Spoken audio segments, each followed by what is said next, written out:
Yakabasonte. Alimando robo sima bakando bo sepre. Shitaman so kabaraba shepe. Malikantiri basondo kotomayabala. Ebaraba sota baba. Sheka maraba konto bo shamaba shika baba baba. Elemantiri basota maraba shiba. Sikaba kondo koto bo shaba. Eremanto kokuraba sheka kalamandere bese. Miribando robo shima basekre biribakando robo so. Hayakata baso kabarabashi. Iramando robo shima bashiba. Iramando robo shipa para bakonto robo shi. Iramando robo sipa para. Iramanto bokoto masima. Repete sekre bekente berebese. Repete sekre kele mando roboso. Rekete mando boshama basaka.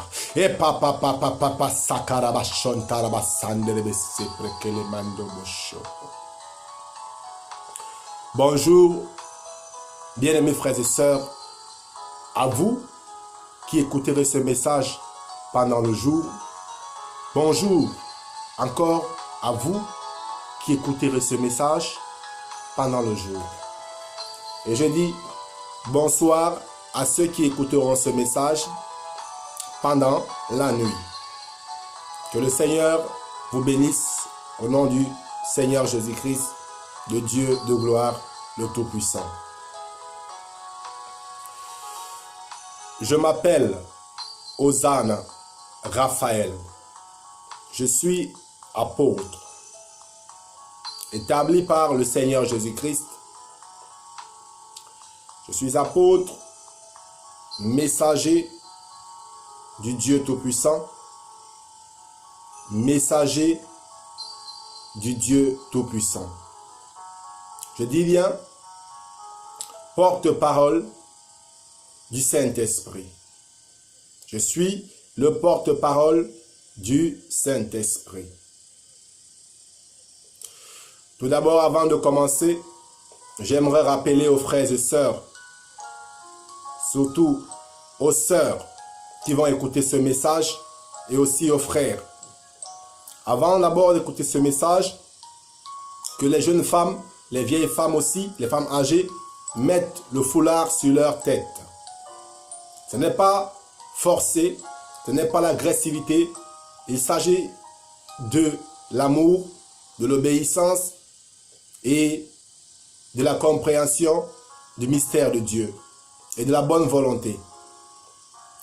Mes chères sœurs, mères, le Tout-Puissant Dieu dont je suis le serviteur a besoin de votre bonne volonté comme il a besoin de la mienne. Et alors le Dieu Saint vous dit, mettez les foulards, ainsi parle le Saint-Esprit, afin de bénéficier de la grâce de Dieu, tout en vous conformant aux règles, tout en suivant les règles.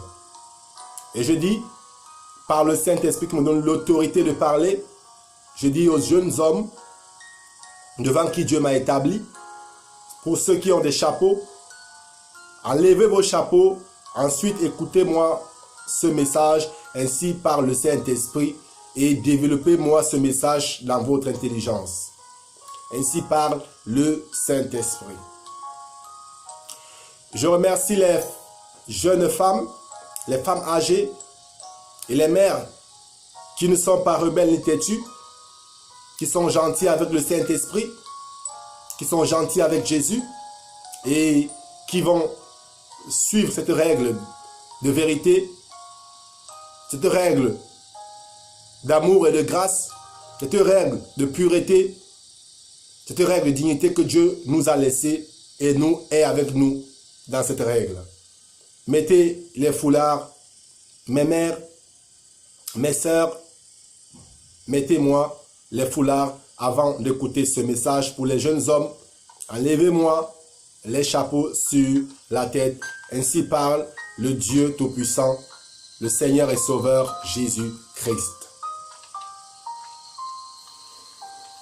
Aujourd'hui, nous sommes au chapitre 10. Nous sommes à la conquête de la connaissance de Jésus. Parce que sans la connaissance de Jésus, nous ne pouvons pas être sauvés. Dieu a dit dans le livre d'Ésaïe, il a parlé clairement dans l'Ésaïe 54, il a dit par sa connaissance, mon serviteur juste accordera beaucoup de justice à beaucoup de nations. Par la connaissance de Jésus, nous accorderons la justice à beaucoup de personnes. Et c'est Jésus qui est la vie. Et les gens ont besoin de la vie. Comme Jésus est la vie, et que le monde a besoin de la vie, Dieu nous a établis pour leur donner ce Jésus qui est la vie, la connaissance de ce Jésus-là qui est la vie. Voilà pourquoi Dieu nous a établis, m'a établi, enseignant du Seigneur Jésus-Christ, de la connaissance de Jésus-Christ et du Saint-Esprit. Alors, installez-vous bien, car vous êtes les bienvenus dans cette élection.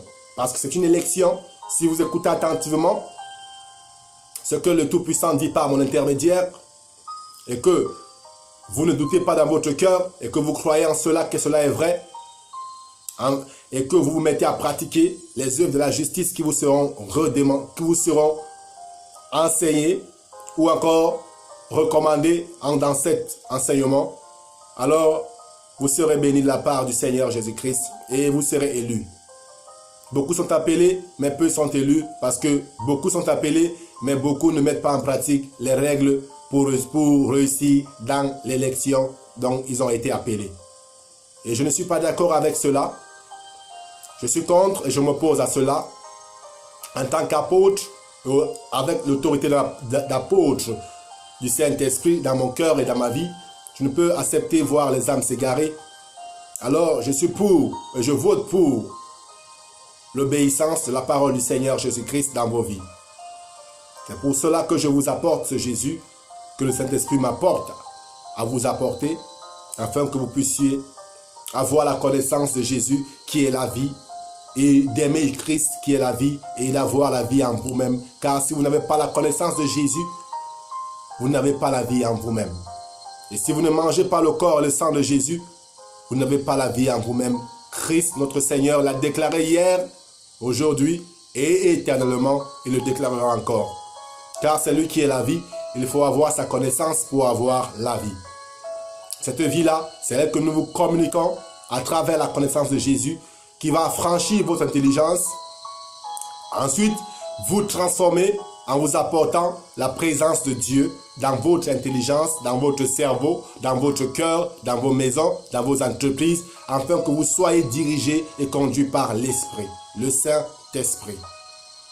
Ceci est notre mission, ceci est notre mandat, ceci est notre autorisation donnée par Dieu, ceci est notre laisser-passer devant toute créature, car nous avons été établis par Dieu et nous avons un mandat d'exercer cette autorité, d'enseigner Jésus et de vous initier à Jésus pour que vous ayez la vie. Donc écoutez attentivement celui que Dieu a placé devant vous. Écoutez attentivement l'homme par qui Dieu parle pour vous parler et pour vous aider. Ne soyez pas méprisants, ne soyez pas arrogants, ne soyez pas injurieux, ne soyez pas jugeurs ou jugeuses, mais rendez-vous à l'obéissance des élèves qui sont à l'école, qui viennent à l'école et qui apprennent sans contredire l'enseignant. Parce qu'ils ne connaissent pas de quoi il s'agit, c'est pour cela qu'ils ne peuvent pas ouvrir la bouche et parler n'importe comment. Ils doivent d'abord être formés dans la chose, ensuite ils pourront dire à l'enseignant s'il a fait une erreur ou pas. Mais là, vous ne connaissez pas Jésus dans vos maisons, dans vos vies, vous ne le connaissez pas. Et moi qui suis assis là avec le Saint-Esprit, le Saint-Esprit qui est à moi le connaît et me le fait connaître et c'est mon travail.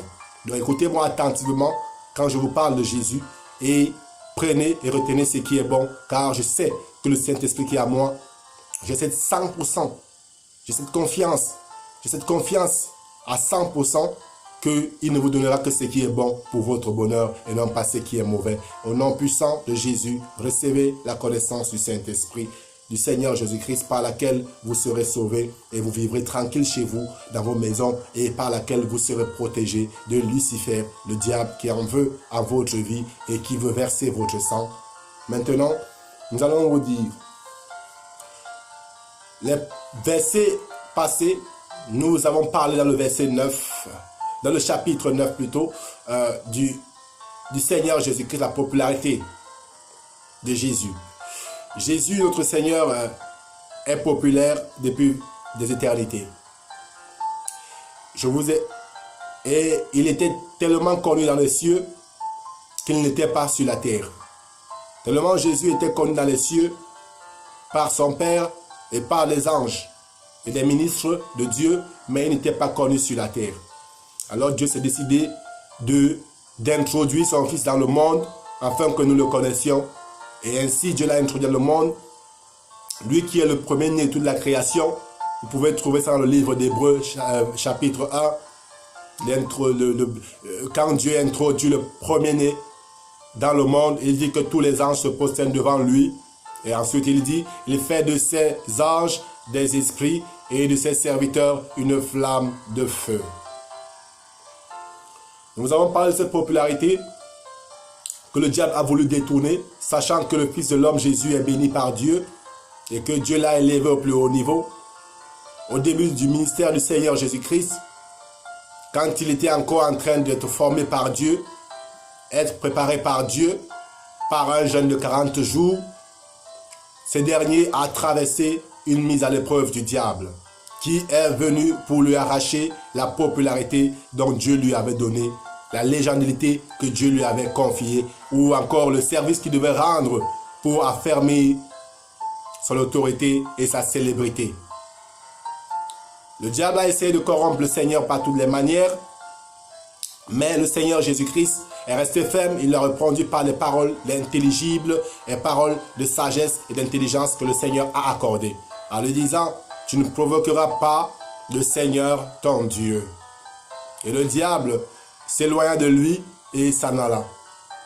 Nous vous avons clairement dit, la popularité est un ensemble de règles que donne le Dieu Tout-Puissant, le Saint-Esprit, pour qui doivent être mises en pratique et par lesquelles on connaîtra le succès après succès pour atteindre le sommet des succès et devenir un grand succès. Le Seigneur Jésus-Christ a vécu cet ensemble de règles de succès, ces règles qui vont faire de lui un homme populaire, ces règles qu'il a mis en pratique, qui vont faire de lui Seigneur des Seigneurs, ces règles qui l'ont permis et par lesquelles Dieu lui a béni de pratiquer ces règles pour être élevé à la droite de Dieu. Vous voyez clairement que la popularité et la célébrité ou être star dans ce monde ou dans les cieux, cela consiste à respecter des règles de pureté, de sainteté, de vérité, d'honnêteté.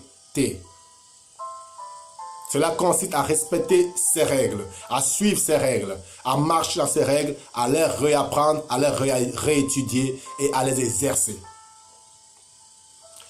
Le succès apporte la popularité. La popularité et le succès vont ensemble. Mais le succès et la popularité sont leur base et leur grande plateforme et leur grande capitale. Ce sont les commandements du Seigneur et Sauveur Jésus-Christ, dont les commandements que Dieu a retransmis à l'humanité par la bouche et le cœur de Jésus, notre Seigneur et Sauveur. La popularité ne se gagne pas sans œuvre. C'est comme l'apôtre Jacques, le Seigneur l'a dit, la foi sans les œuvres est morte. C'est comme chercher à devenir populaire sans intelligence, sans avoir été formé, sans avoir été préparé, c'est la mort. Ça donne la mort.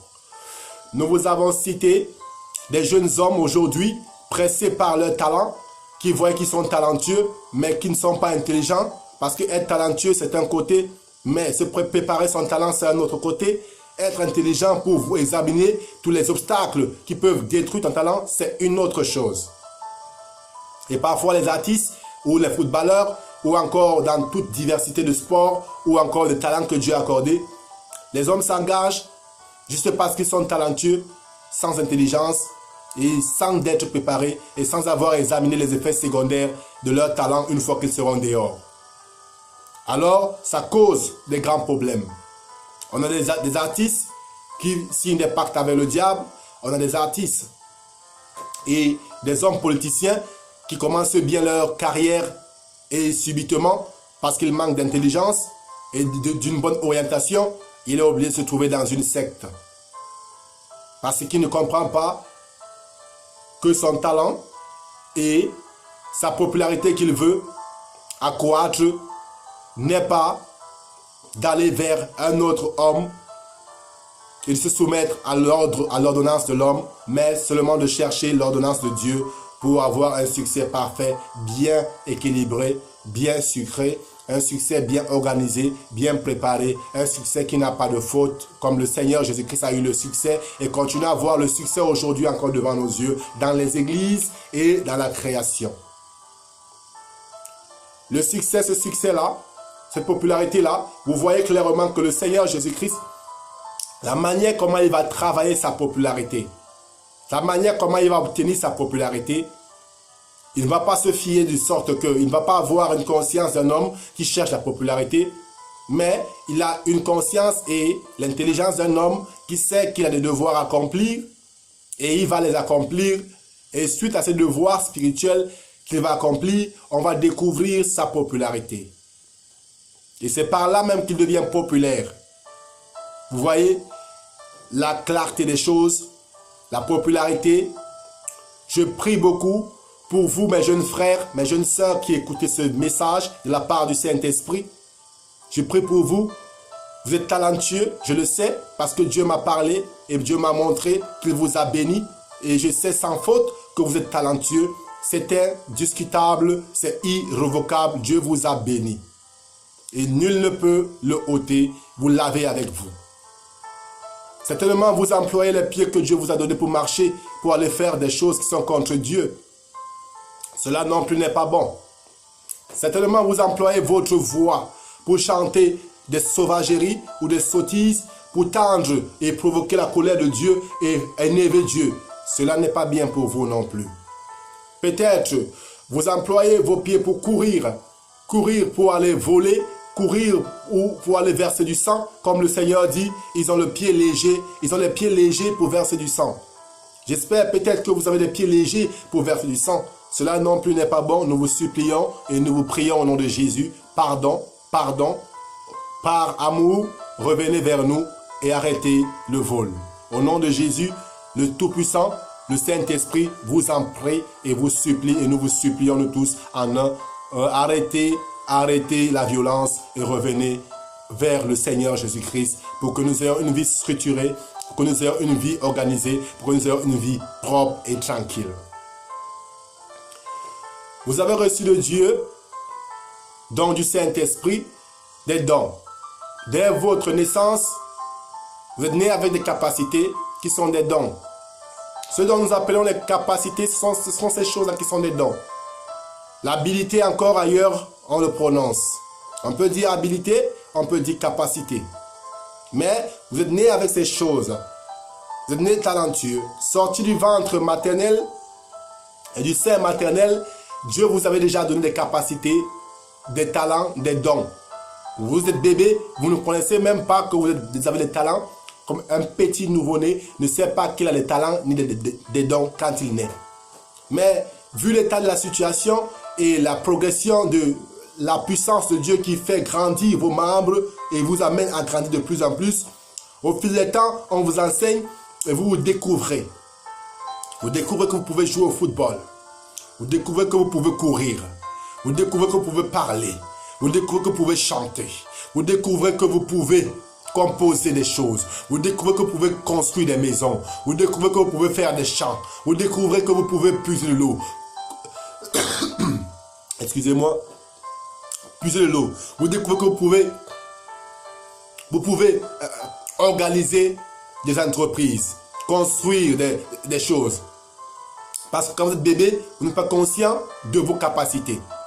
Mais en grandissant, Dieu vous donne la capacité encore de vous rendre conscient de ce qu'il vous a donné et qu'il a mis dans votre esprit, dans votre âme et dans votre corps.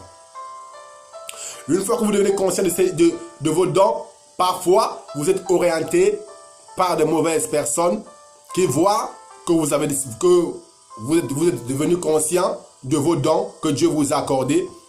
Et ils voient que vous aimez ces dons que Dieu vous a donnés et que vous êtes employés. Et ils voient que ces dons-là sont bien. et développe avec vous une stratégie de perversion. Ça veut dire de pervertir vos dons. C'est-à-dire vous pervertir à partir de vos dons. Peut-être, passant par la chanson, vous pervertir en vous faisant faire des pactes. Mais nous vous supplions aussi, frères bien-aimés, le bras de Dieu reste tendu. La négociation du Saint-Esprit est toujours ouverte à vous. Le Seigneur reste ouvert à vous au dialogue. Le Seigneur reste ouvert au dialogue avec vous.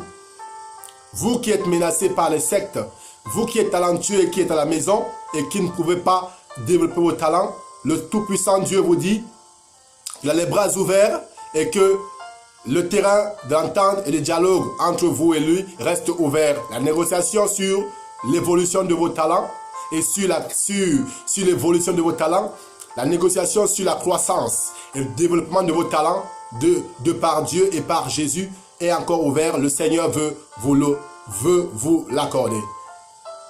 Donc ne restez pas assis à la maison disant « Ah, j'ai trempé ou fait un pacte avec le diable, je ne peux plus me présenter devant le Seigneur Jésus-Christ. » Non, non, frère, le Tout-Puissant vous dit, le bras de Dieu reste ouvert au dialogue, à la réconciliation et à la paix et au respect mutuel du droit de l'un, de l'autre et de la dignité de Dieu et de la vôtre. Donc le Seigneur reste ouvert à vous. Il reste ouvert à vous pour vous appeler et pour vous dire, si vous avez fait un pacte avec le diable, quelle que soit la secte que vous soyez, quelle que soit la société dans laquelle vous appartenez, asseyez-vous et souvenez-vous de ceci, que le porte-parole de Dieu, le porte-parole du Seigneur Jésus-Christ s'est approché de vous avec ce message en disant l'Éternel a déclaré qu'il est toujours ouvert au dialogue, qu'il est toujours ouvert à la réconciliation avec vous, qu'il est toujours ouvert à vous refortifier, à vous consacrer et à vous ramener à lui. Donc ne rejetez pas l'appel saint de Dieu pour vous qui appartenez aux sectes, pour vous qui êtes à la maison et talentueux et qui sont dominés par les passions de la cigarette, qui sont dominés, vous allez m'excuser un instant. Vous allez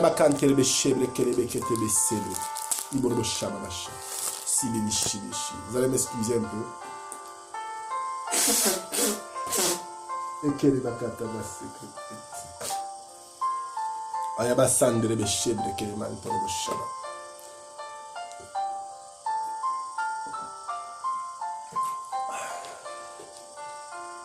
Le Seigneur vous dit qu'il reste ouvert à vous. Vous qui êtes à la maison, vous êtes talentueux, mais depuis des années, vous ne parvenez pas à développer votre talent. Le Saint-Esprit m'envoie vers vous pour vous dire que lui reste plein d'amour et de pitié pour vous. Qu'il ressent vraiment de la peine quand il voit que vous ne pouvez pas développer vos talents. Le Dieu vivant vous dit que son cœur est touché. Et pour le fait que son cœur est touché, il a engagé un processus de restauration pour vous. Et ce processus de restauration, c'est dans ce processus-là qu'il vous appelle aujourd'hui. Et en vous disant, revenez à moi et je reviendrai à vous. Le Saint-Esprit vous déclare, revenez à moi et je reviendrai à vous. Le Dieu Saint d'Israël continue à vous dire, revenez à moi et je reviendrai à vous. Donc, frères et sœurs, pour celui ou celle qui est talentueux ou talentueuse et qui ne parvient pas à s'organiser ou à élever son talent, le Saint-Esprit est ouvert à la table des négociations et à la table de la réconciliation, à la table de la réinitiation de vos dons et à la table du savoir de votre talent. Donc venez nombreux vers Jésus, venez nombreux, ouvrez, venez nombreux à Christ, venez nombreux au Seigneur Jésus-Christ, venez nombreux car il est généreux, il est humble et il est doux de cœur, notre Seigneur. Et il veut vous faire du bien et non du mal. Ok. La popularité. Certainement, vous avez vu aussi ce que le Seigneur a déclaré pour être populaire. Je vous ai parlé, ou le Saint-Esprit qui à moi vous a parlé de la popularité qui est faite à partir d'une popularité terrestre. Le Seigneur vous a dit par moi qu'il y a la popularité terrestre et céleste. Le Seigneur ailleurs a dit, recherchez les choses d'en haut. Les choses d'en haut, être élevé. Recherchez ce qui est du ciel et qui relève du ciel. La popularité dans laquelle Jésus a dominé et marché et qui fait de lui encore une légende vivante et éternellement immortelle aujourd'hui, cette popularité-là n'a pas été travaillée comme un ignorant. Jésus, notre Seigneur, à sa naissance, il est né comme nous, un petit bébé, et a grandi. En grandissant, il a découvert ce que vous avez découvert. Il a découvert ses capacités que Dieu lui avait données, comme vous aussi. En grandissant, vous avez découvert que vous pouvez marcher, que vous pouvez manger, que vous pouvez parler, que vous pouvez courir, que vous pouvez faire tant de choses. Et une fois que le Seigneur Jésus-Christ a découvert ses dons, son talent que Dieu lui a accordé, une fois à l'âge de 12 ans, il s'est mis directement à faire quoi? À cultiver ses dons. Le Seigneur Jésus s'est mis à cultiver son talent à l'âge de 12 ans, au point où il va aller directement chez les grands prêtres, après que sa mère Marie, son père Joseph et sa mère Marie sont rendus à Jérusalem. Et au retour, il constate que le fils Jésus est resté, il n'est pas avec eux. Et il est où? Il est au milieu des grands prêtres, les enseignants, et lui-même étant enseigné par eux. Donc l'enfant Jésus a rapidement compris qu'il était talentueux à l'âge de 12 ans. Une fois qu'il a compris que Dieu lui a accordé les talents et qu'il a vu les capacités que Dieu lui a accordées, il s'est orienté vers ce que Dieu lui a accordé. D'être son serviteur, son enseignant et chef de son peuple. À l'âge de 12 ans, il va rapidement rejoindre les prêtres, les grands prêtres, les évêques, pour pouvoir atteindre la connaissance de Dieu et pour pouvoir bien s'orienter lui-même par le Saint-Esprit vers le domaine que Dieu lui a décrit. Alors le Seigneur Jésus à l'âge de 12 ans va voir les grands prêtres, il va parler avec eux, les grands prêtres vont lui enseigner les choses sur Dieu, c'est un bénéfice pour lui et lui aussi va transmettre aux grands prêtres, des enseignements sur Dieu. Donc rapidement, à l'âge de 12 ans, Christ a été conscient de ses capacités. Je veux dire aux jeunes qui nous écoutent aujourd'hui, soyez conscients de vos capacités, parce que Jésus, à l'âge de 12 ans, connaissait qu'il a le pouvoir de marcher, le pouvoir de parler, le pouvoir d'entendre Dieu, le pouvoir d'apprendre à connaître Dieu, le pouvoir d'obéir à Dieu, le pouvoir de chanter des chansons à Dieu, le pouvoir de plier les genoux et prier Dieu. Jésus, à l'âge de 12 ans, bien-aimés frères et sœurs, avait déjà cette capacité et ce savoir dans son intelligence, parce qu'il s'était contemplé et avait observé son état et avait vu que dans son état, voici quelles sont les capacités qu'il a. Et directement, une fois qu'il les a vues, qu'est-ce qu'il fait? Il se met à chercher à les développer. Ce n'est pas seulement de chercher à savoir si j'ai un talent et je me limite à ça, non. Je dois savoir d'abord quels sont mes talents. Marcher, courir, parler, chanter, bavarder, écrire, lire. Maintenant, réfléchir comment les cultiver. On est talentueux, mais on n'est pas parfait dans le talent. On est talentueux, mais on n'est pas parfait dans le talent. On devient parfait dans le talent en le cultivant. C'est ce que le Seigneur Jésus-Christ va faire à l'âge de 12 ans. Il découvre qu'il est talentueux, mais il sait que du fait qu'il soit talentueux, il ne peut pas être parfait dans ce talent-là. Et du fait qu'il ne peut pas être parfait dans ce talent, il va directement réfléchir. Le Saint-Esprit qui est en lui va lui dire directement qu'il faut approcher les grands prêtres et il faut approcher la parole de Dieu. Il n'est pas seulement parti à Jérusalem à l'âge de 12 ans pour aller voir les grands prêtres, pour leur enseigner, mais il est aussi rentré avec la parole de Dieu avec lui. Il est aussi rentré avec la parole de Dieu avec lui. Parce qu'il est conscient qu'il est talentueux, mais qu'il lui faut un formateur. Les footballeurs sont talentueux, mais pourquoi ils ont besoin de coach? c'est pour rendre le talent parfait. Ok? Les boxeurs sont talentueux. Mais pourquoi ils ont besoin de coach? C'est pour travailler leur talent et le rendre parfait. Les coureurs sont talentueux. Mais pourquoi ils ont besoin d'entraîneurs? C'est pour travailler leur talent et le perfectionner à être parfait. Vous voyez ce que ça donne là? C'est ce que Jésus va développer à l'âge de 12 ans. À l'âge de 12 ans, le Fils de l'homme va franchir l'église de Dieu. Il va aller au milieu des évêques, des cardinals, et là, il va leur révéler Dieu. Il va leur enseigner le Seigneur Dieu Tout-Puissant. Mais encore, lui-même, Jésus va recevoir des grands prêtres, l'enseignement sur Dieu Tout-Puissant, et encore l'enseignement, les paroles, le livre et les révélations qu'il va rentrer avec chez lui pour développer son talent. Je dis merci à tous les jeunes garçons intelligents qui savent qu'ils sont talentueux et qu'ils ont besoin d'un coach. Et qui acceptent de faire de leur coach le Seigneur Jésus-Christ et non pas un être humain.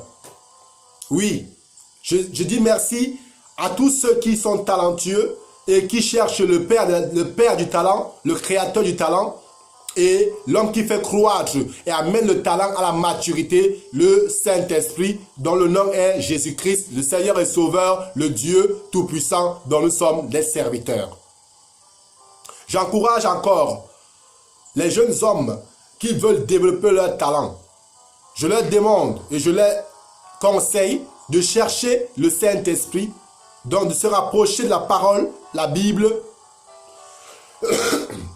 se rapprocher de la Bible, la parole de Dieu, pour que Dieu puisse leur accorder la grâce de développer leur talent par la connaissance qu'il leur donnera selon l'Esprit. Rappelez-vous, Dieu dit, au commencement était la parole. Au commencement était la parole. Et rien n'a été fait sans elle. Rien n'a été fait sans la parole. Rien n'a été fait sans la parole. Et tout suscite en elle. Et tout suscite en elle. Tout suscite en elle la parole. Si vous voulez susciter votre talent, quand Dieu dit tout suscite en elle, ça veut dire, si vous voulez que votre talent réussisse, émerge, domine, et soit supérieur, et soit agréable à tout le monde, sachez que c'est la parole de Dieu qui fera ce travail pour vous. Parce que tout suscite grâce à la parole que tout suscite. Rien ne peut susciter sans la parole. Rien ne peut susciter, ça veut dire réussir, sans la parole de Dieu, sans la parole du Saint-Esprit. Rien ne peut réussir. Vous ne croyez pas? Ok, allez-y. Formez des projets sans Dieu si vous le voulez, mais vous aurez des échecs. Vous me direz certainement, il y a des milliardaires dans le monde entier qui sont riches, ils ne sont pas avec Dieu. Je vous répondrai, leur cœur est étouffé. Ils ont un cœur étouffé et un cerveau dérangé. Mais ils ne vous le montrent pas parce que quand ils sortent devant vous, c'est avec un sourire qu'ils sortent devant vous. Mais au fond, si Dieu vous amène dans leur chambre, si Dieu vous amène dans leur conscience, ou vous fait écouter leur pensée quand ils sont chez eux dans leur chambre, vous direz, je préfère ma vie. Parce qu'ils ont des soucis. Ok? Marabachande, un instant. Rakabarakande de Chebre que tu dis. Marabakata Boroshi que tu dis.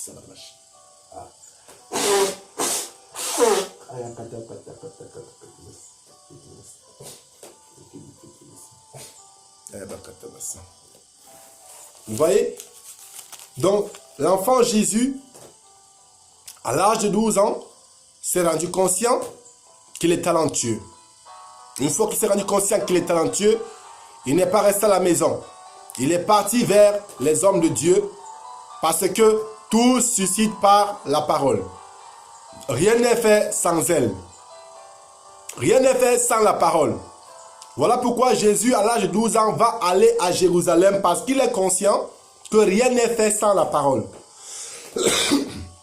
Que rien n'est fait sans la parole. Jésus sait que si il va développer ce talent par sa propre intelligence ou ses pensées, rien ne marchera. Rien ne réussira. Il le sait. Alors, puisque Jésus est conscient et qu'il sait que rien ne peut susciter sans la parole. Quelle parole? La parole de vérité, la parole de Dieu qui nous a créés au commencement et qui nous tient encore vivants en ce moment et qui nous tiendra encore vivants éternellement pour si nous obéissons à sa parole. Donc le Seigneur Jésus est conscient, il est conscient clairement et net qu'il est talentueux. Et ensuite, il se tourne, il réfléchit et il se rend compte que rien n'est fait sans la parole. Quand il regarde, il voit, rien n'est fait sans la parole. Ça veut dire, oh Dieu, rien n'est fait sans la parole. Dieu du ciel, Maître saint et véritable, l'homme fort d'Israël, rien n'est fait sans la parole. Rien n'est fait sans la parole. Dieu, mon créateur, rien n'est fait sans la parole. Alors, Dieu va faire le cerveau de Christ, de Jésus, notre Seigneur, réfléchir. Si rien n'est fait sans la parole, ça veut dire, je peux être talentueux, mais s'il n'y a pas des idées de Dieu, mon talent n'est que nul. Je suis un vaurien et je traîne dans la poubelle. Et je suis le marchepied des autres. Tout le monde m'écrase. Donc Jésus va comprendre qu'il est talentueux, mais que rien n'est fait sans la parole. Donc du fait qu'il sait que rien n'est fait sans la parole, il sait qu'il est dans l'échec s'il abandonne la parole. Il sait qu'il est dans l'échec s'il refuse de faire avec la parole. Parce que si rien n'est fait sans la parole, ça veut dire que lui, l'homme talentueux, ou vous qui êtes talentueux, si vous ne prenez pas la parole de Dieu, par laquelle tout est fait, alors vous êtes dans l'échec. Alors vous êtes l'esclave des autres. Alors vous êtes sans intelligence et vos capacités sont vraiment, on ne va pas dire nulles, mais on va dire, si on mesure les capacités à un pourcentage de 100%, on va dire pour vous, vos capacités sont à 20%. Parce que celui qui ne comprend pas et ne veut pas cette vérité, que rien n'est fait sans la parole de Dieu, rien n'est fait sans la parole de Jésus, ne peut réussir. Rien n'est fait sans la parole. Il faut des idées pour faire réussir votre talent. Vous pouvez croire que vous allez me dire certainement, oh, monsieur l'apôtre, s'il faut des idées pour faire réussir mon talent, pas besoin de Jésus, je peux écouter n'importe qui dans le monde qui a aussi le même talent que moi et après je me développe. Je vous dirai, ok, vas-y, mais attention. Parce qu'au fond de ce que vous allez faire, vous allez prendre les idées d'un être humain qui s'est regardé, qui est talentueux et a refusé d'aller vers Dieu pour dire à Dieu, Seigneur, forme-moi, aide-moi à développer mon talent, à connaître comment utiliser mon talent, à connaître comment le manifester devant les gens. Il a préféré suivre ses pensées et à développer son talent de sa manière à lui. Il y a ceux qui développent le talent de leur manière sans Dieu et ils finissent mal. On peut vous citer les noms. Il y a beaucoup de noms. Aux États-Unis, on en a eu beaucoup. En Afrique, il y a beaucoup d'hommes qui ont développé leur talent d'eux-mêmes sans les idées de Dieu. Mais ils sont morts par accident.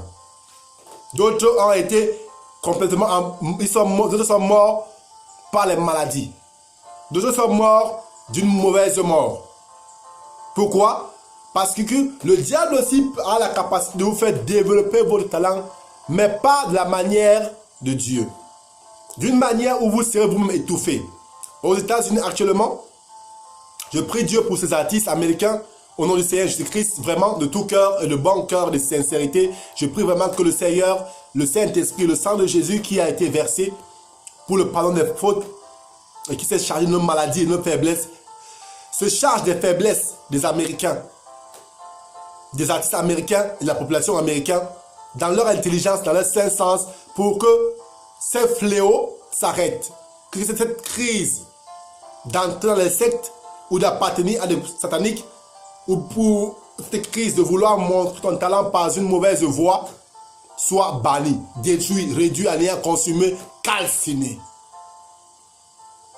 Parce qu'aujourd'hui, nous perdons beaucoup de soldats qui sont talentueux, mais ne cherchent pas à développer leur talent avec les idées du Seigneur Jésus-Christ. Alors les sectes qui sont rusés leur volent et leur montrent comment ils vont développer leur talent tout en les éloignant de la pureté, de la gentillesse, de l'amour, mais en les rendant des méchants et en faisant de mauvaises personnes. Nous sommes en larmes avec le Saint-Esprit quand nous pensons à ces gens-là. Et nous supplions le Saint-Esprit qui est au-dessus de tout et parmi tout et à nous tous d'agir pour cela. Vous voyez que tout est fait par... Je vais rapidement prendre le livre de Jean. Jean, au commencement était la parole et la parole était avec eux, Dieu. Ok? Alright. Et la parole était Dieu. Rien n'a été fait sans elle. Et rien ne peut être fait sans elle. Jésus, à l'âge de 12 ans, il se rend conscient qu'il est talentueux, mais qu'il a besoin de faire grandir son talent, de le faire accroître, et il va choisir de s'approcher de Dieu qui lui a donné ce talent. Je suis un peu enrhumé, mais ça va aller. Dieu est là. Le combat continue. On doit le mener, que ce soit sur la pluie ou sur la neige, en bonne santé ou pas en bonne santé. Le Seigneur nous met toujours au point et nous arriverons toujours à faire ce que nous avons à faire.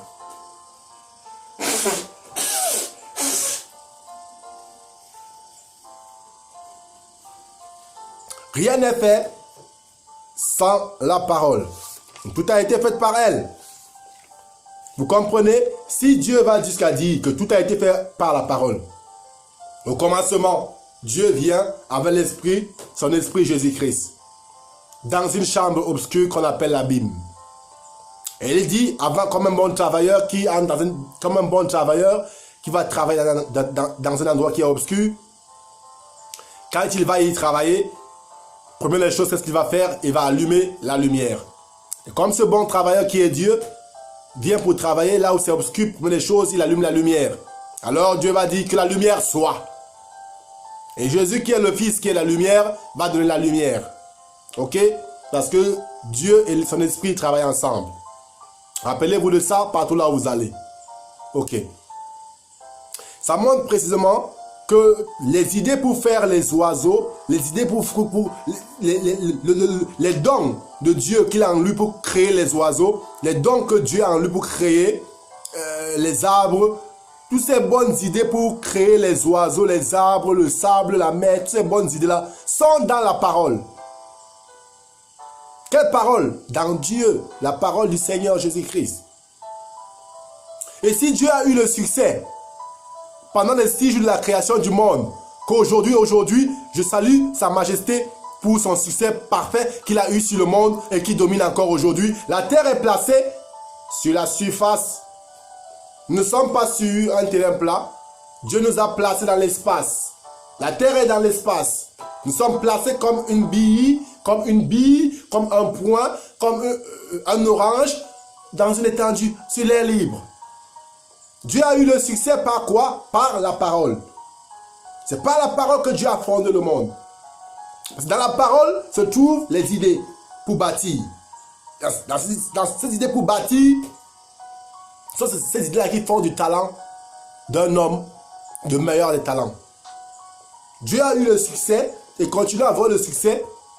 Et par là même, il est devenu populaire et continue à être populaire parce qu'il a fait tout avec la parole.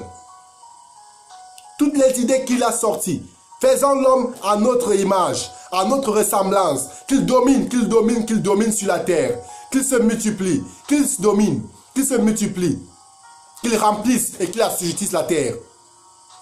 Ce succès-là, Dieu est talentueux de pouvoir créer la terre. Mais être talentueux de pouvoir créer la terre ne suffit pas.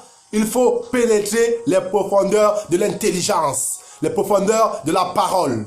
Il faut catégoriquement se propulser dans les profondeurs de l'intelligence pour développer le talent et montrer la talentualité. Oui, Dieu est capable de créer le ciel et la terre. Avant qu'il ne crée le ciel et la terre et la mer, où était Dieu? Il dit que avant que nous l'ayons connu, lui il était saint. Il dit qu'avant qu'il nous ait créés, ok, lui il vivait déjà. Et si ce Dieu vivait déjà, pourquoi n'a-t-il pas fondé la terre en ce temps-là? Et a préféré rester dans la parole, ça veut dire en lui-même chercher les idées, des idées de créativité et mêler de sa puissance et de sa pureté, sortir ensuite pour construire, pour bâtir, pour créer une terre et un ciel et les créatures. Ça doit vous faire réfléchir. Même Dieu est talentueux, mais Dieu n'emploie pas son talent parce qu'il faut l'employer. Dieu va prendre son talent, prendre le temps de s'asseoir et de réfléchir. Donc chercher dans l'intelligence, chercher en lui-même Jésus. Dieu va chercher en lui-même, dans lui-même, dans son cœur, les paroles qu'il faut, les idées qu'il faut pour bâtir son talent et ensuite faire quoi? Porter du succès, ensuite finir comme populaire. Vous voyez? Dieu a consacré ses forces. Il s'est assis et a réfléchi avant de commencer à créer. Mais pourtant, Dieu étant talentueux, il pouvait directement se lever et créer. Non, c'est impossible de laisser lever comme ça et créer. Il faut passer par la parole. Il faut d'abord réfléchir avant d'agir. Alors Dieu a réfléchi avant d'agir. Et Jésus aussi a réfléchi avant d'agir. Continue à réfléchir avant d'agir. Ce que Dieu fait, ce que Dieu a fait hier, ce qu'il a fait aujourd'hui et qu'il fera éternellement. Réfléchir avant d'agir. Réfléchir avant d'agir. Jésus, à l'âge de 12 ans, va se rendre conscient qu'il est talentueux, mais il ne suffit pas d'être talentueux, non. Il faut aussi réfléchir et agir ensuite. Et le talent, c'est quoi? Le talent, c'est réfléchir et agir. Tu es talentueux, mais il faut que tu réfléchisses comment tu vas agir devant les gens. Tu sais chanter, ok, tu arrêtes le microphone. Oh Seigneur, tu m'aimes. C'est bien, mais il faut réfléchir d'abord avant d'agir. On peut te lever parce que tu as le don de chanter. Tu vas quelque part là où c'est le microphone on. Ça veut dire, ok, à celui qui veut chanter, le micro est là. Et tu n'as pas réfléchi. Avant d'agir, tu prends le micro, tu montes sur la scène. Tu commences à réfléchir sur la scène. Tu trouves des difficultés de pouvoir apporter ta contribution et de montrer ton talent aux gens.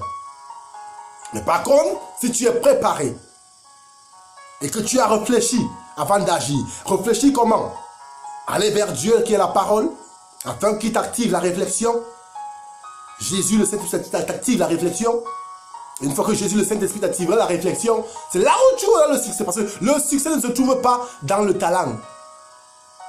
Le succès se trouve dans l'intelligence qui est Dieu en Jésus-Christ. C'est lui qui a l'intelligence. Le talent n'est que, je vais vous dire encore, mais la réflexion est l'essence du talent. Donc Dieu est l'essence de votre talent. Jésus est l'essence de votre talent. Et si vous abandonnez l'essence de votre talent, vous êtes comme une voiture, vous ne pourrez plus rouler. Vous comprenez de quoi Jésus nous parle? Jésus a réfléchi avant d'agir. Dieu a réfléchi avant de créer le monde en 6 jours. Il a réfléchi. Oui, il a réfléchi avant de créer le monde en 6 jours. Vous êtes talentueux? Ne vous levez pas seulement comme ça à aller signer des pactes avec des sectes parce que vous savez chanter ou jouer au football ou parce que vous savez cuisiner, ou que parce que vous avez une capacité de faire quoi que ce soit. Non. Allez chercher le Seigneur qui vous dit qu'il est ouvert à la table de négociation avec vous et qu'il est ouvert au dialogue avec vous là-dessus et sur la réconciliation entre vous et lui et qu'il a le perfectionnement de vos talents pour votre parfait succès. Allez vers Dieu. N'allez pas, ne laissez pas vos amis en route vous dire il y a ça là-bas. Non. Allez vers Dieu. Allez vers Dieu. Le verset que nous employons. Je reviens.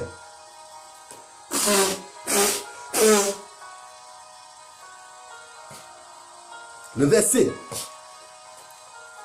que nous employons. Le verset que nous employons. Jean, le livre de Jean. Tout a été fait par la parole et rien n'est fait sans elle. Ok? Rien n'est fait sans la parole. Donc ça ne sert à rien, mon frère, de vouloir chanter là sans réfléchir. Ça ne sert à rien, ma soeur, de vouloir te marier là sans réfléchir. Ou chercher un mari sans avoir réfléchi avant. Ça ne sert à rien, mon frère, de vouloir être multimillionnaire sans avoir réfléchi. Ça ne sert à rien, ma soeur. Tu penses peut-être que non, tu peux réussir sans avoir réfléchi. C'est que Dieu a construit le monde sans avoir réfléchi. Et aujourd'hui, on nous trompe, le diable nous trompe à gauche, à droite, croyant que nous faisant croire que le talent en question, le talent, tu l'auras que quand tu auras fait certaines choses. Le talent, tu l'auras quand tu auras fait les pactes avec le diable. C'est le mensonge. Le talent, on l'a déjà. Mais c'est l'intelligence qu'il faut pour développer le talent qui manque et qui fait l'homme. Et c'est cela que chaque individu doit chercher Jésus. Dieu, Jésus-Christ, pour qu'il aide, pour qu'il éclaircisse ce qu'il y a à faire, sans séduction. Il vient de faire sur la parole. Frère, je suis sincère. Je reste bref là-dessus. Le Seigneur n'est pas un menteur. Ce qu'il a dit est vrai. Rien n'est fait sans la parole et rien ne sera fait sans la parole. Vous allez mémoriser ce verset-là et vous allez réfléchir. Puisque vous êtes appelé à réfléchir comme Jésus. À l'âge de 12 ans, déjà, Jésus avait déjà eu l'intelligence de connaître qu'il est capable de ça et de ça, de ça. Et il a encore eu l'intelligence d'aller chercher à multiplier son intelligence. C'est à vous maintenant de multiplier votre intelligence pour dominer avec vos talents. Je ne suis pas en train de vous parler n'importe quoi. Vous savez de quoi je vous parle. Ça vous touche? Parce que c'est sucré pour vous comme pour nous tous. C'est ce qu'il nous faut. Cela vient de Dieu. Oui, cela vient de Dieu. Oui, cela vient de Dieu. C'est le livre de Jean que je cherche. Parce que je suis un peu trop... là, parti. Il dit, le livre de Jean 1, c'est là où vous allez partir avec cette référence chez vous à la maison. Après avoir étudié cet enseignement, je vais dire pas cet enseignement, vous allez prendre ce verset de Jean chez vous, dans votre intelligence, et vous allez réfléchir là-dessus. Que dit le livre de Jean, chapitre 1 Jean, je vais dire 1 Jean. Le livre de 1 Jean, chapitre 1. Ce qui était dès le commencement, ce que nous avons entendu, ce que nous avons vu de nos yeux, ce que nous avons contemplé et nos mains ont touché, concernant la parole de la vie. Nous vous l'annonçons. La vie, en effet, s'est manifestée. Nous l'avons vue et nous en sommes témoins. Et nous vous l'annonçons, cette vie éternelle qui était auprès du Père et qui s'est manifestée à nous. Ce que nous avons vu et entendu. Ok. Retournons même au verset 2. Là, il dit, la vie en effet s'est manifestée. Vous voyez, quand on dit la vie s'est manifestée, la vie c'est quoi? C'est la connaissance. Il y a des gens malades qui n'ont pas la connaissance pour pouvoir rester encore en vie. Mais il faut la connaissance des médecins pour les garder en vie. Vous voyez comment la connaissance est précieuse. Et vous voyez comment la manifestation de la vie passe par la connaissance. Pour que la vie soit manifestée, il faut la connaissance. Donc pour que votre talent qui est votre vie soit manifesté, il vous faut la connaissance du véritable Dieu, Jésus-Christ. Il dit la vie s'est manifestée. Et là, la vie est en train de se manifester. Du fait que je vous parle actuellement là, je vais dire, du fait que le Saint-Esprit vous parle par moi actuellement là, la vie est en train de se manifester. Ça veut dire la connaissance de la vie, de ce que nous avons à faire pour avoir la paix, la tranquillité, le succès, qui est la vie, nous est donnée. C'est la connaissance qui apporte la paix, la tranquillité, le succès. Et cette connaissance-là, c'est elle qui est la vie. Et c'est cette connaissance-là qui est Jésus-Christ. Jésus-Christ est l'Esprit du Seigneur, Dieu Tout-Puissant. Il est l'Esprit, il est la connaissance. Donc, particulièrement, son nom est l'intelligence. Jésus est l'intelligence. Quand Jésus dit « Je suis la vie », la vie, c'est la connaissance. C'est la connaissance que vous avez pour entretenir votre femme qui fait en sorte que chaque matin, elle reste là chez vous. Elle est avec vous. C'est la connaissance que votre femme a qui la permet de vous satisfaire, de préparer pour vous, de repasser vos habits, de vous aider. Si elle n'a pas cette connaissance, vous la mettez dehors. Vous voyez? C'est la connaissance que vous avez dans vos entreprises, que vous avez reçue dans une école de formation, quelconque du monde, qui permet à ce qu'on vous embauche dans une entreprise. Si vous n'avez pas de connaissance, on vous dit fuera, comme on dit en espagnol, dehors. Si vous n'avez pas la connaissance, on vous fout dehors. Vous vous rendez compte que la connaissance est la vie. Et Jésus-Christ est la connaissance. Donc, la connaissance de ce dont vous avez besoin à faire pour être heureux, la connaissance de ce dont vous avez besoin d'accomplir, de mettre en œuvre dans votre vie pour avoir la joie. Sans la connaissance, on ne peut rien faire. On ne prend pas une femme pour la mettre à la maison parce qu'on veut juste avoir des relations avec elle. Et même si on le fait, le jour où on découvre qu'elle n'a pas la connaissance, qu'elle est têtue et qu'elle est sauvage, on la fout dehors. Pourquoi? Parce qu'une femme sans connaissance n'est pas utile.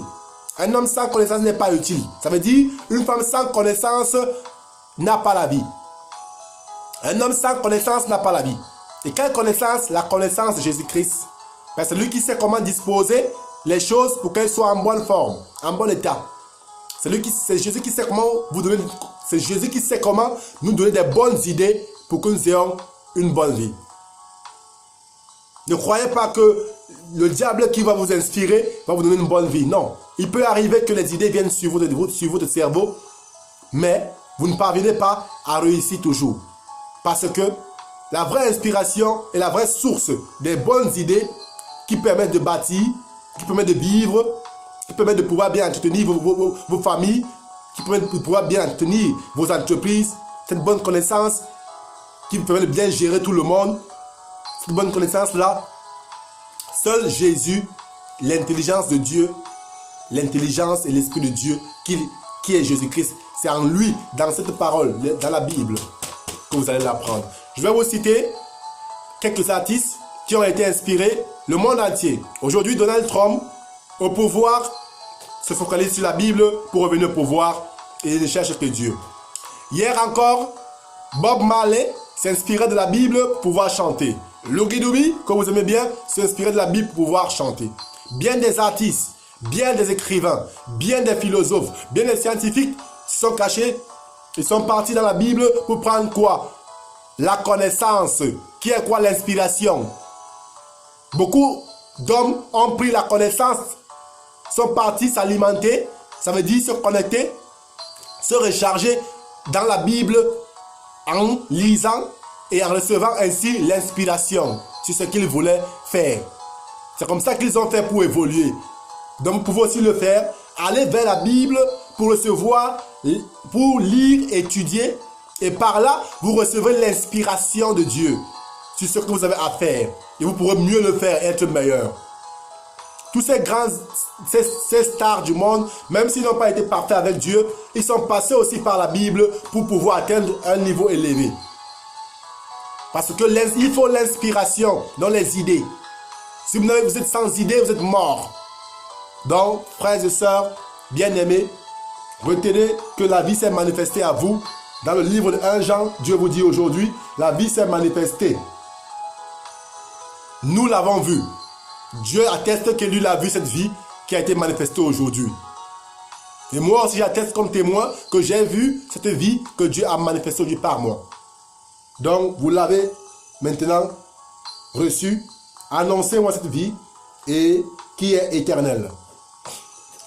Frère, avant de vous quitter, d'abord je vais aller dans le livre d'Ésaïe, vous dire ce que le Seigneur nous a dit. Oui, vous éclaircir à nouveau sur ce dont vous orienter ou m'orienter moi-même. Ou encore, laissez le Seigneur m'orienter. Donc, laissons le Seigneur donc nous orienter en ce jour-ci. Le livre d'Ésaïe, chapitre 1, les recommandations du Seigneur pour vous, pour nous, à accomplir à la maison. Livre d'Ésaïe. Dans le livre d'Ésaïe, chapitre 1, Dieu nous dit clairement cette parole. Le livre de chapitre 1, livre de Mabashib de Kilibakonto Bokoto Koto. Bokoboshib de Kili. Kosob de Kodo Konsuko. Kosob de Koto Bosho. Le livre de Genèse, d'Ésaïe, chapitre 1, verset 16, Dieu dit, lavez-vous, purifiez-vous, mettez un terme à la méchanceté de vos agissements, cessez de faire le mal, apprenez à faire le bien, recherchez la justice, protégez l'opprimé, faites joie à l'orphelin, défendez la veuve. Bien-aimés, le Seigneur nous dit, à moi comme à vous. Il dit ceci, lavons-nous en étudiant la parole du Seigneur Jésus-Christ et en la mettant en pratique. Il dit, le Seigneur Jésus nous dit que nous devons mettre un terme à notre méchanceté vis-à-vis de nos frères. Bien-aimés, le Seigneur est en train de nous parler. Le Seigneur nous parle. Il dit que nous devons mettre terme à notre méchanceté. Bien-aimés, mettons terme à notre méchanceté. Il y a des gens autour de nous qui souffrent, qui ont faim, mais nous leur refusons la nourriture. Cela doit prendre fin dans notre vie. Nous devons travailler avec le Seigneur pour mettre fin à cette méchanceté. Nous pensons mal les autres parfois. Parfois nous parlons mal les autres. Le Seigneur dit, mettez terme à la méchanceté de vos actions. Pour ceux qui couchent les femmes des gens, le Seigneur vous dit, mettez terme à la méchanceté de vos actions. Pour ceux qui tournent encore dans le vol, nous vous supplions, mettez terme à la méchanceté de vos actions. Pour les pasteurs, les prêtres, qui ne sont pas bien affermis dans le Seigneur et qui sont à gauche, à droite avec l'évangile de Dieu et un peu corrompus, le Seigneur vous dit et nous vous en supplions, mettez terme à la méchanceté de vos actions. Je parle aux autorités du monde entier, aux dirigeants, à tout institut gouvernemental fait par le Tout-Puissant. Le Seigneur vous dit, mettez un terme à la méchanceté de vos actions. À vous qui travaillez dans le gouvernement, le Seigneur vous avertit et vous met en garde. Soyez intelligents et mettez terme à la méchanceté de vos actions. À nos jeunes sœurs qui sont prostituées et qui se prostituent, ne vous jugeons pas. Nous n'avons pas ordonné qu'on vous tue ou que vous mourrez. Nous voulons que vous soyez vivants devant Dieu. Et le Seigneur veut que vous vous repentez et que vous revenez vers lui. Ainsi, dans le Saint-Esprit vous parle, en ces mots en vous disant, chères sœurs qui se prostituent, tant bien dans les rues et les carrefours, tant dans les maisons, tant dans les quartiers, celles qui se prostituent sur Internet, sur les websites, le Seigneur Jésus vous dit, je vous en supplie mes enfants, mettez un terme à la méchanceté de vos actions. Mettez un terme à cela. pour nos frères qui sont homosexuels, pédophiles, pour tous ceux qui sont homosexuels, nos frères qui sont pédophiles, homosexuels, le Seigneur vous parle en disant, mettez un terme à la méchanceté de vos actions. Nous vous en supplions, ce n'est pas par force, mais nous supplions que pardon, écoutez-nous et mettez un terme à la méchanceté de vos actions. Le Seigneur dit, mettez terme à la méchanceté de vos actions et de vos agissements. Il me parle à moi, à vous et à nous tous. Pour ma part, je ferai ma part, comme le Seigneur me l'a dit, de mettre terme à ma méchanceté. Alors, je travaillerai pour mettre terme à ma mauvaise manière de faire. Je veux que vous aussi, vous engagez comme nous tous à prendre le chemin du paradis, en mettant terme, en mettant fin à la méchanceté de vos actions. Le Seigneur nous dit, encore ces mots, cessez de faire le mal. Frères et sœurs, cessons de faire le mal, d'insulter nos frères, de penser mal, de nous comparer aux autres, de nous mesurer aux autres, de rivaliser les autres. Cessons de faire le mal, je vous en supplie, bien-aimés. Ce n'est pas par force, le Tout-Puissant s'est rabaissé aujourd'hui encore devant vous, en vous suppliant, par ma voix et par moi en un. Nous vous en supplions, mettez un terme et cessez de faire le mal. Le Seigneur dit, apprenez à faire le bien. Frères et sœurs, je vous conseille, je me conseille à moi-même d'apprendre à faire le bien. Et je vous conseille vous aussi, par la main forte du Saint-Esprit, apprenez à faire le bien. Si vous voyez un orphelin qui a faim, aidez-le. Si vous marchez en route, qu'il y a des pauvres, ne passez pas, soutiennez, aidez-le. Si vous préparez-vous, faites un programme, engagez-vous selon ce que vous voulez, préparez-vous à descendre, à faire une descente sur le terrain du côté des hôpitaux pour aider ceux qui sont malades avec le peu que vous avez. Préparez-vous et engagez-vous, rendez-vous dans les prisons du monde entier pour soutenir les prisonniers et cherchez dans votre intelligence, dans votre cerveau, ce que vous pouvez faire pour aider ceux qui souffrent. Le Seigneur me dit de le faire et vous dit de le faire. C'est égalité entre nous. Allez-y, faites du bien, recherchez la justice de Dieu, recherchez la justice, l'égalité, la mise en pratique du commandement de Dieu et le droit de tout un chacun. Recherchez la justice. Recherchez la justice, dit le Très-Haut, protégez l'opprimé. Si vous voyez un homme comme les prisonniers qui sont opprimés, le Seigneur nous dit et vous demande, protégeons les opprimés. Les étrangers dans le pays, protégez-les. Les fous qui sont en route partout là, protégez-les d'une manière que Dieu vous instruira à les protéger. Ne passez pas par mépris ou par insulte car vous avez loupé votre couronne. Si vous traversez un pauvre, je vous le dis, en toute sincérité, vous avez loupé votre couronne. Le Seigneur continue à dire, faites joie à l'orphelin. Faites joie à l'orphelin. Je vous en supplie au nom de Jésus. Faites joie à l'orphelin. C'est votre bonheur et votre récompense. Vous avez des orphelins autour de vous, dans votre quartier, dans votre maison, dans votre ville. Dans tout endroit là où vous marchez, il y a des gens qui ont besoin de soutien. Ne fermez pas vos yeux. Ne faites pas comme si vous ne voyez pas. Ouvrez les yeux et regardez ceux qui meurent autour de vous. Et cherchez à contribuer à leur bonheur, à leur succès, à leur joie. Ne perdez pas le temps, car quand vous ferez cela, le Seigneur vous a dit que lui, il multipliera les fruits de votre justice. Ça veut dire, si vous faites cela, vous verrez comment Dieu vous élèvera bien haut. Nous avons parlé de la grandeur. Nous avons parlé de l'élévation. Alors là, il vous élèvera bien haut. Au nom de Jésus, agissez ainsi, comme nous-mêmes aussi. Nous allons agir de la sorte. Et défendez la veuve, bien-aimés. Défendez la veuve Au nom de Jésus, défendez la veuve. Il y a des veuves autour de vous.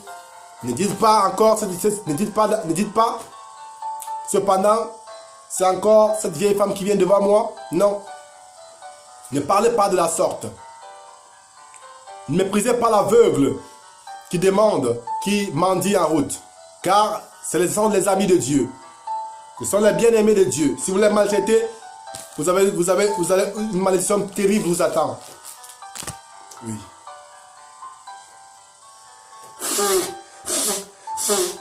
Oui. Ne traversez pas un aveugle qui mendie en route. Parce que vous êtes les yeux de cet aveugle. Ce que vous avez vu et obtenu, vous devez l'apporter à cet aveugle aussi. Ne mangez pas chez vous en méprisant les autres qui ont faim. Vous aussi, levez-vous avec compassion et amour et vérité dans votre cœur, dans votre intelligence, dans votre cerveau et marchez pour soutenir vos frères.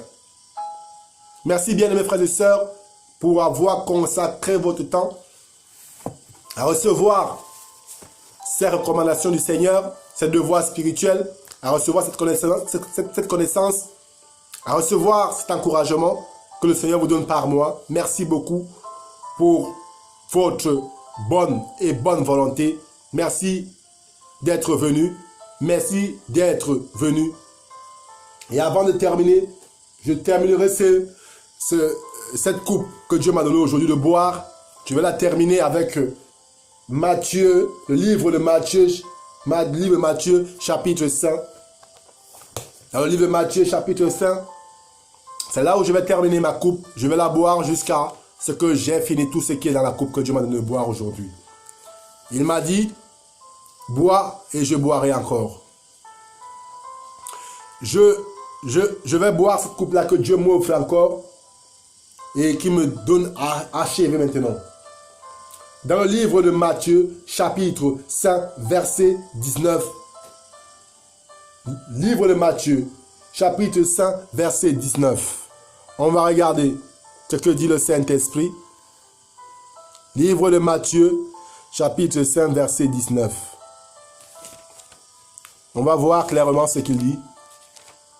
Verset 19. Avant de vous quitter, il est important que le Seigneur me fasse voir ces choses.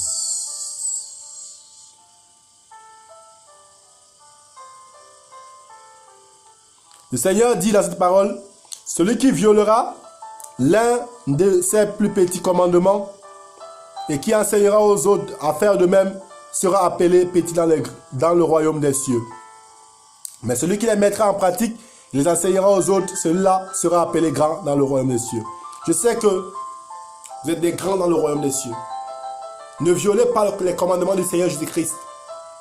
Ne violons pas les commandements du Seigneur Jésus-Christ. Il a dit que celui qui parlera de lui au monde, lui Jésus parlera de cette personne à Dieu et aux saints anges. Le Seigneur Jésus a dit, si vous me reniez publiquement, je vous renierai aussi. Bien-aimés, partagez-moi ce mets de Dieu, cette grâce que Dieu nous a accordée. Nous sommes là et nous avons reçu un gâteau de la part de Dieu où chacun doit avoir une part. Ne refusez pas de couper une tranchée à votre frère, à votre sœur. Donc, bien-aimés, partagez ce message, partagez-moi ce message, conseillez-le aux frères et sœurs, réenseignez-le, réécoutez-le, invitez vos frères, invitez vos mères, attribuez-le à beaucoup d'autres autres pour qu'ils soient édifiés, car le Seigneur vous a dit, si vous le reniez, il vous reniera. Ça, c'est son enseignement pour qu'ils puissent atteindre vos frères et qu'ils puissent les aider. Et il a besoin que vous aidiez le Saint-Esprit à aider vos frères. Donc, transférez le message du Saint-Esprit à vos frères, à vos sœurs, à vos voisins. Ne soyez pas durs de cœur, car votre bénédiction se trouve dans ça. Quand vous allez faire cela, alors vous verrez comment la grâce de Dieu regorgera votre vie. Merci pour votre attention. Merci pour votre amour. Nous allons clôturer avec une prière, une simple prière à Dieu Au nom de Jésus.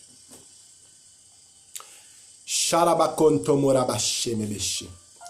Okorabashe mabashi pabakataboso. Laribakondoboshi mabase prekelekense. Merci, Maître de l'univers, Seigneur Dieu Tout-Puissant, pour la gloire que tu as déversée en ce jour.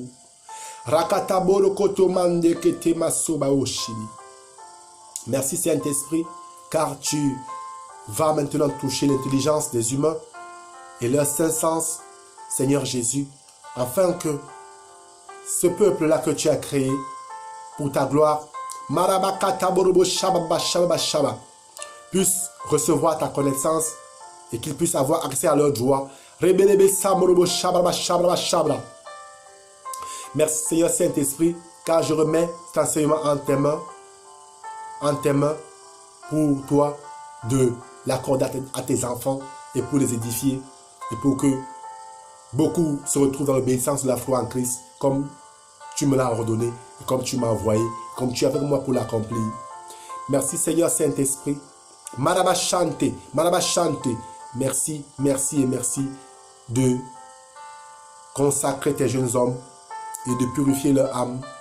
Merci Seigneur Saint-Esprit, vraiment de transformer l'intelligence de ces enfants qui sont tes enfants, ces nourrissons sont tes nourrissons. Merci Seigneur Saint-Esprit. Au nom puissant de Jésus-Christ, sans vantardise, Seigneur, j'ai prié. Sans ruse, j'ai prié, Seigneur Jésus. Sans rivalité, j'ai prié. Sans une pensée d'être supérieur aux autres, Seigneur, j'ai prié. Et ma prière, je demande les autres, Seigneur, non pas parce que je suis ton serviteur seulement, mais parce que je suis ton fils et que tu m'aimes, que tu nous aimes. C'est par amour, Seigneur, que je dépose ma requête devant toi. Au nom du Seigneur Jésus-Christ. Au nom puissant de Jésus. Merci.